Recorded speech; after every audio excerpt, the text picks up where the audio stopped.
আমি যেরকম সাধারণ মানুষ, বাস টার্মিনালের কুদ্দুস কোম্পানি আছে, আমি ডাইরেক্ট সরাসরি নাম ধরে বলতেছি, ওনার একটা টিআরএস গাড়ি এখানে বিজিবির ক্যাম্পে ঢুকাইছিল। উনি কোনো একটা সিস্টেমের মাধ্যমে ওনার, আমি যদি বাইর হইতে না পারি আমার গাড়ি নিয়ে, উনি কিভাবে বাইর হইলো, উনি কিভাবে গাড়িটা বাইর করছে ওখান থেকে। পুলিশ অফিসাররা গাড়ি রিকুয়েশন করে তার বউ বাচ্চা তার শালিকাকে চড়ায়, সে নিজে চড়ে না। এটা হাজারবার হয়েছে আমার সাথে। গাড়িগুলো ঢুকাইয়া কদিন ডিউটি করাবে, কোনো নির্দিষ্ট কোনো টাইম নাই। গাড়িগুলো লাইকে দে চাবি নিয়ে নেয় গাড়ির ড্রাইভার থেকে। একটা সাতজনের মিনিমাম 50টা গাড়ি ধরে, 50টা গাড়ি থেকে 5টা গাড়ি থানায় নেয়, আর 45টা গাড়ি থেকে 5,000, 2,000, 1,000 টাকা খাই। পুলিশ ছিল, আমাকে সিগন্যাল দিচ্ছে, আমি দাঁড়াইছি, আমি মনে করছি গাড়ির কাগজপাতি চেক করবে। আমি কাগজপাতি দিছি, কাগজপাতিগুলো নিয়ে কোনো ফর্ম, মানে আমার কাগজপাতিগুলো নিয়ে নিছে, কোনো আমাকে একটা রিকুইজিশন ফর্ম দেয়, এই ফর্ম পর্যন্ত দেয় নেই আমাকে। দিয়ে বলতেছে বিজিবি গাড়িতে উঠাই দিছে, বিজিবি ক্যাম্পে যান, একদিন ডিউটি করলে হবে। আচ্ছা ঠিক আছে, একদিন যখন বলছে ডিউটি করব, অসুবিধা নাই, করছি। একদিন চলে গেছে, 2 দিন চলে গেছে, আজকে 3 দিন চলে গেছে। আমরা অনেক ড্রাইভার আছি, মানে পূজা পর্যন্ত ডিউটি করতে হবে। 1 দিন না, 2 দিন না, 3 দিন অলরেডি হয়ে গেছে। পূজা 14 তারিখ পর্যন্ত ডিউটি করতে হবে, এখনো পর্যন্ত ডিউটি করা নাই।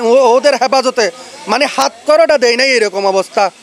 এরিয়ার বাইরে যাওয়া যাবে না, চাবিও নিয়ে ফেলছে।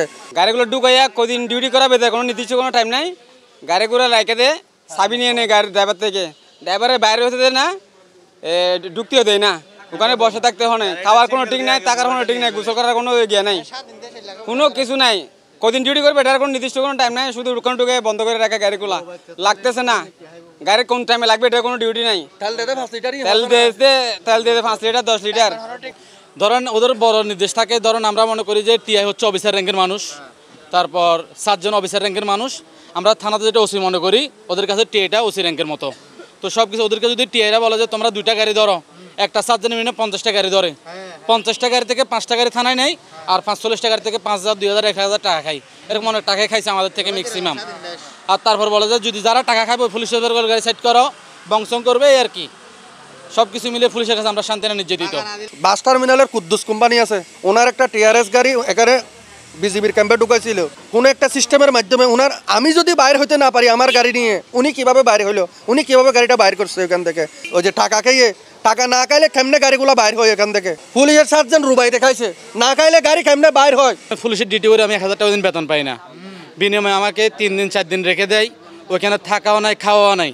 আমরা ডিউটি করে আসার পরে যদি আমাদের মালিককে বলে আমাদেরকে বেতন দেন, মালিক বলে সরকারি ডিউটি করছে, তোমাদের কিসের বেতন। একটা স্বাধীন দেশে যদি এরকম হয়, আমাদের ডিউটি করলে আমাদের থাকা খাওয়া এটা নিশ্চিত করতে হবে। এটা সরকারি আসন্ন যে দুর্গাপূজা উপলক্ষে রিকুইজিশন করা হয়েছিল বিজিবির ডিউটির জন্য, এবং প্রত্যেককে রিকুইজিশন কাগজ এবং যে সরকারি ফর্ম দেওয়ার কথা দেওয়া আছে।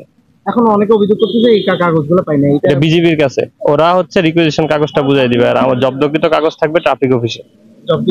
ডিউটি শেষে কাগজগুলো ট্রাফিক অফিস থেকে নিয়ে যাবে। এটা হচ্ছে সরকারি একটা প্রসেস, এবং অবশ্যই প্রত্যেক ড্রাইভারকে খোরাকি দেওয়া হয়, যারা ডিউটিতে নিয়োজিত হয় খোরাকি দেওয়া হয় এবং জ্বালানি দেওয়া হয়।